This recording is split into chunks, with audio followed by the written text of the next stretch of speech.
1971 में एक American airline के जहाज को टेक ऑफ किए अभी चंद मिनट ही गुजरे थे कि सबसे पीछे वाली सीट पे बैठे एक पैसेंजर ने एयर होस्टेस को अपने पास बुलाया और हंसते हुए एक चिट्ठी उसको थमा दी। उस चिट्ठी में सिर्फ चंद अल्फाज लिखे थे जिसने पूरे अमेरिका में हलचल मचा कर रख दी। वो पैसेंजर कौन था और FBI आज तक उसको जिंदा या मुर्दा क्यों नहीं ढूंढ पाई।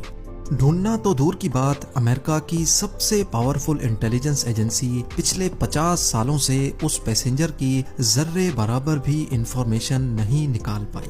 नाजरीन, इस इंटरेस्टिंग वाक़े की शुरुआत 24 नवंबर 1971 को पोर्टलैंड एयरपोर्ट से हुई थी। एक शख्स जो बज़ाहिर बिजनेसमैन लगता था, उसने पोर्टलैंड से सिएटल का टिकट बुक करवाया और सीधा जहाज की तरफ बढ़ने लगा।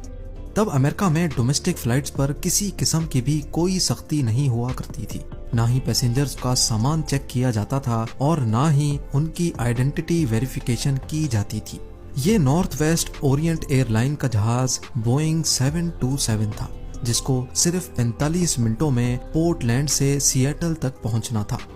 सन ग्लासेस लगाए एक ब्रीफ केस के साथ डैन कूपर नामी ये पैसेंजर इस जहाज में सवार हुआ और अपनी पसंद की सीट पर जाकर बैठ गया, जो जहाज की सबसे आखिरी सीट थी। उसने अपने लिए एक ड्रिंक ऑर्डर की और साथ ही सिगरेट भी जला ली।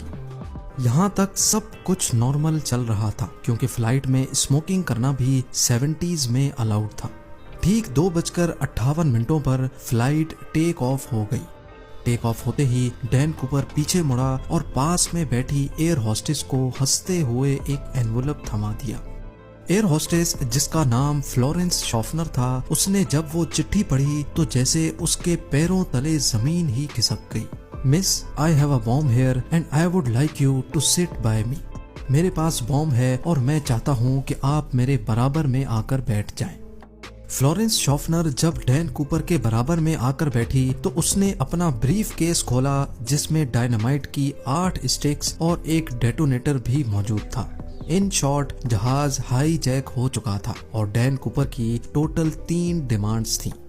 उसको 5 बजे से पहले पहले $2 लाख कैश, 2 पैराशूट के पेयर्स और सिएटल एयरपोर्ट पर एक रीफ्यूलिंग ट्रक रेडी चाहिए था।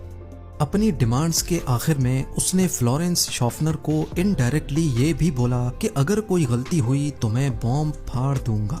डैन कूपर के अलावा इस जहाज में 35 पैसेंजर्स थे, जिनको पीछे जहाज में होने वाले इस वाक़े का बिल्कुल भी इल्म नहीं था। फ्लोरेंस शॉफनर डैन कूपर की डिमांड्स लेकर कॉकपिट में गई और कैप्टन को सारा माजरा सुना दिया। एक दूसरी एयर होस्टेस, जिसका नाम टीना मकलो था, वो अब एक इंटरकॉम लेकर डैन कूपर के साथ आकर बैठ गई, जो पायलट और डैन कूपर के दरमियान मैसेज पहुंचाने का काम कर रही थी। याद रहे कि ये अमेरिका की हिस्ट्री में होने वाला पहला प्लेन हाईजैक था जो रैंसम के लिए किया गया था। इसी वजह से लोकल अथॉरिटीज और FBI ने फैसला किया कि हाईजैकर की सारी डिमांड्स पूरी की जाए। जाहिर है अथॉरिटीज को भी मालूम था कि डैन कूपर उनसे भागकर ज्यादा दूर नहीं जा पाएगा। फ्लाइट, जिसको सिर्फ 45 मिनटों में ही सिएटल में लैंड करना था, वो अब अगले 1.5 घंटे तक एयरपोर्ट के गिर्द गर्दिश करती रही और बकाया 35 पैसेंजर्स जो इस सारे वाक़े से बिल्कुल बेखबर थे, उनको बताया गया कि टेक्निकल डिफिकल्टी की वजह से प्लेन की लैंडिंग में दुश्वारी हो रही है। इस दौरान सिएटल नेशनल बैंक से $20 के 10,000 नोट इकट्ठे किए गए, जिनके सीरियल नंबर्स नोट कर लिए गए थे, और एक करीबी स्काई डाइविंग क्लब से 2 पैराशूट की जोड़ियां भी अरेंज की गई। इस दौरान सिएटल नेशनल बैंक से $20 के 10,000 नोट इकट्ठे किए गए, जिनके सीरियल नंबर्स नोट कर लिए गए थे, और एक करीबी स्काई डाइविंग क्लब से 2 पैराशूट की जोड़ियां भी अरेंज की गई। 5:45 पे जहाज को लैंड कराया गया और वादे के मुताबिक डैन कूपर को पैसों से भरा एक बैग और 2 पैराशूट के पेयर्स फराहम किए गए। साथ ही साथ जहाज को रीफ्यूल भी कर दिया गया। अपनी मांगें पूरी करवाने के बाद डैन कूपर ने 35 पैसेंजर्स और 2 फ्लाइट क्रू को जहाज से उतरने की परमिशन दे दी, जबकि पायलट्स और 2 फ्लाइट क्रू को जहाज में रहने का ही कहा। इस वक्त रात हो चुकी थी और जहाज एक बार फिर से टेक ऑफ कर गया। डैन कूपर ने अपने साथ बैठी टीना मकलऊ के जरिए पायलट को कुछ खास इंस्ट्रक्शंस भेजी। वो चाहता था कि जहाज के लैंडिंग गियर्स और फ्लैप्स खुले रहें, एल्टीट्यूड 10,000 फीट हो, स्पीड 320 किलोमीटर पर आवर और जहाज को सीधा मेक्सिको सिटी लेकर जाया जाए। पायलट ने बाकी तमाम डिमांड्स तो पूरी कर दी, लेकिन जहाज को सीधा मेक्सिको सिटी लेकर जाना फ्यूल की वजह से पॉसिबल नहीं था। लिहाजा पायलट ने डैन कूपर को रीफ्यूलिंग के लिए 2 ऑप्शंस दिए, रीनो या फिर फिनिक्स। डैन कूपर रीनो पर राजी हो गया। दूसरी तरफ लोकल और फेडरल अथॉरिटीज भी अपना काम कर रही थी। 2 फाइटर जेट्स को जहाज के पीछे रवाना किया गया, लेकिन वो इतनी स्लो स्पीड मेंटेन नहीं कर पा रहे थे। इसी वजह से उन्होंने जहाज के गिर्द चक्कर लगाना शुरू कर दिया। रात के अंधेरे में जहाज रीनो की तरफ रवां दवां था। इतने में डैन कूपर ने पास बैठी टीना मकलऊ को कॉकपिट में जाने का कहा, जहां 2 पायलट्स और 1 फ्लाइट अटेंडेंट मौजूद थी। जब टीना कॉकपिट का दरवाजा बंद करने के लिए पलटी तो उसने आखिरी बार सिर्फ इतना देखा कि डैन कूपर अपनी कमर पर कुछ बांध रहा था। उसके बाद जहाज की सीढ़ियां खुली और डैन कूपर ने वहां से छलांग लगा ली। इसके बाद जो कुछ भी हुआ पिछले 50 सालों से, उसको आज तक डिस्कस किया जा रहा है। 3 घंटों के बाद जब जहाज रीनो में लैंड हुआ तो पूरे जहाज को अच्छी तरह चेक किया गया, लेकिन जहाज में ना ही कूपर था और ना ही कोई बॉम्ब मिल सका। ना सिर्फ जहाज में, बल्कि इस वाक़े के बाद डैन कूपर का कहीं कोई अता पता ना चल सका, ना ही जिंदा और ना ही मुर्दा। आखिर डैन कूपर कौन था और पूरे अमेरिका की आंखों को धोखा देकर वो कहां चला गया? ये case federal bureau of investigation का वो केस है जिसको आज तक बंद नहीं किया गया। डैन कूपर को किसी ने प्लेन से जंप करते तो नहीं देखा था, लेकिन स्टेयर केस खुला रह जाने की वजह से यह बात क्लियर थी कि उसने सिएटल और रीनो के बीच में ही कहीं छलांग लगा ली थी। FBI ने जहाज पे सबूत तलाश करना शुरू कर दिए, लेकिन बदकिस्मती से उनको सिर्फ कूपर की टाई, 8 सिगरेट बट्स और 2 में से 1 पैराशूट मिला जो कूपर पीछे छोड़ गया था। हत्ता कि किसी के पास उसकी कोई फोटो तक नहीं थी। पैसेंजर्स और क्रू से इंटरव्यू लेने के बाद डैन कूपर के होलिये के हिसाब से उसका स्केच बनवाया गया। इससे पहले कि डैन कूपर को सिएटल और रीनो के बीच में तलाश किया जाता, FBI को ये जानना था कि उसने एग्जैक्टली कौन सी जगह पर प्लेन से जंप किया था। ये जानना ज्यादा मुश्किल नहीं था क्योंकि जहाज ऑटो पायलट पे था, यानी जिस पाथ पर जहाज फ्लाई कर रहा था वो ऑलरेडी रिकॉर्डेड था। जहाज की स्पीड और एल्टीट्यूड तो पहले से मालूम था ही, साथ साथ फ्लाइट रिकॉर्डर की मदद से मालूम पड़ा कि जहाज का स्टेयर केस 8:10 पे खुला था। इन तमाम इंफॉर्मेशन की बेसिस पे डैन कूपर की ड्रॉप लोकेशन का अंदाजा लगाकर एक सर्च एरिया डिफाइन किया गया। ये 45 स्क्वायर किलोमीटर का एरिया घने जंगलात और पहाड़ों से घिरा हुआ है।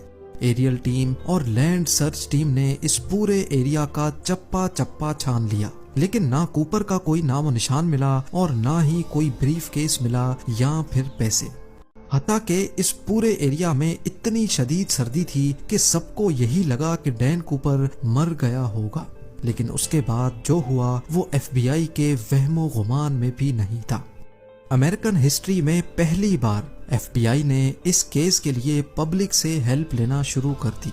डैन कूपर का स्केच और $2 लाख के सीरियल नंबर भी अखबारों में शाया किए गए और डैन कूपर के बारे में कोई भी इंफॉर्मेशन देने पर इनाम देने का वादा भी किया गया।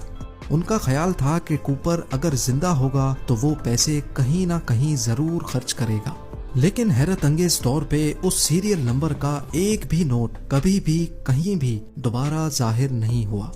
लेकिन मामला अभी खत्म नहीं हुआ था। करीब 9 सालों के बाद यानी 1980 में एक वाकया हुआ।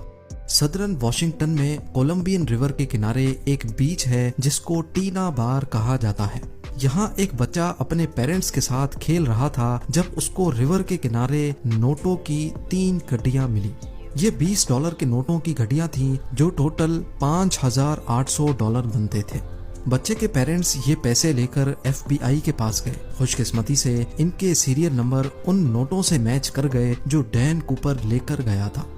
डैन कूपर हाईजैकिंग केस में 9 सालों के बाद ये पहली प्रोग्रेस थी, लेकिन बजाय केस को सॉल्व करने के इस वाक़े ने केस को मजीद उलझा कर रख दिया, क्योंकि ये पैसे ड्रॉप लोकेशन से करीब 27 किलोमीटर दूर पाए गए थे। पहले ये समझा गया कि ड्रॉप जोन में वाक़े लुइस रिवर में ये पैसे डैन कूपर से ही गिरे होंगे और वहां से बहते हुए कोलंबियन रिवर तक आए होंगे, लेकिन बाद में नोटिस किया गया कि कोलंबियन रिवर तो ऑपोजिट डायरेक्शन में फ्लो करती है, यानी ये पैसे लुइस रिवर से बहकर टीना बार बीच तक किसी भी सूरत नहीं पहुंच सकते। FBI के लिए ये मामला तो सुलझने के बजाय उलझता ही जा रहा था।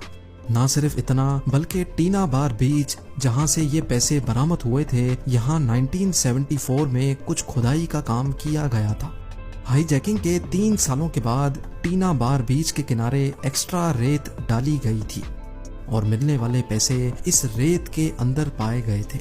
इस नई इन्फॉर्मेशन से तो ये जाहिर होता है कि डैन कूपर या फिर उसके किसी साथी ने जानबूझकर केस को उलझाने के लिए 3 सालों के बाद टीना बार बीच पर आकर ये पैसे दफनाए थे। इस केस को लेकर FBI ने कूपर जैसे दिखने वाले लोगों से इन्वेस्टिगेशन की, लेकिन कोई खातिर खास सुराग ना मिल सका। कई थ्योरीज ये भी कहती हैं कि कूपर शायद कोई ट्रेंड मिलिट्री कमांडो था, क्योंकि जो पैराशूट वो अपने साथ लेकर गया था वो एक मिलिट्री पैराशूट था और उसको ऑपरेट करना उस पैराशूट से ज्यादा मुश्किल था जो वो प्लेन में ही छोड़कर गया था। 1980 में $5,800 कैश मिलने के अलावा बकाया 9,710 नोट दोबारा कभी नहीं मिल पाए।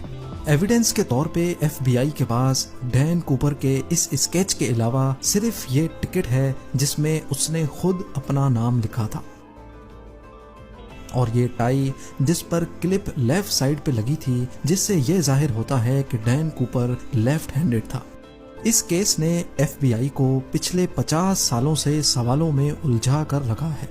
आज भी FBI की वेबसाइट पर इस केस की तमाम डिटेल्स मौजूद हैं और इस केस की फाइल आज भी खुली हुई है।